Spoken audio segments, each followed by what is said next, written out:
પોરબંદરના બરડિયા ગામે પગપાળા જતા પતિ પત્નીને કાર ચાલકે હડફેટે લીધા હતા। આ ઘટનામાં ઇજાગ્રસ્ત બનેલ પતિ પત્નીને સારવાર માટે પોરબંદરની પાવસીજી સરકારી હોસ્પિટલમાં ખસેડવામાં આવ્યા હતા। પોરબંદરના બરડિયા ગામે રહેતા લીલાબેન દિલીપભાઈ મકવાણા અને દિલીપભાઈ હીરાભાઈ મકવાણા તેમના ઘરેથી નાના ભાઈના ઘરે પગપાળા જતા હતા ત્યારે જૂના ઝઘડાના મનદુખને લઈને વિનોદ રણમળ મકવાણા નામનો શખ્સ કાર લઈને આવ્યો હતો।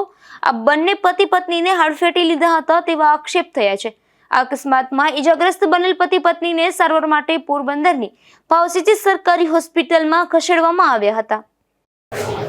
વિનોદ રણમલ મકવાણા ગામ બરડિયા ચાલતા ફોન પર ધમકી પર રાખીને મારી નાખવાની ધમકી આપે। કાલે હાલમાં એક્સિડન્ટ કરી બપોરના ટાઈમમાં અને એક્સિડન્ટ કરીને પાછો ન્યાની ઊભીને એમ કહે છે કે આ તો તમે રહી ગયા તમને મારી જ નાખો।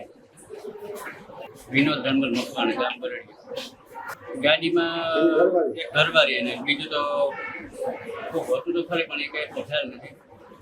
દાદા મંદિરની બાજુમાં બરડિયા ગામ। આ ઘટના બાદ ઇજાગ્રસ્ત સભ્યોનું પોલીસે નિવેદન નોંધી આગળની કાર્યવાહી હાથ ધરી હતી। અશોક થાનકી, ગુજરાત ન્યૂઝ, પોરબંદર।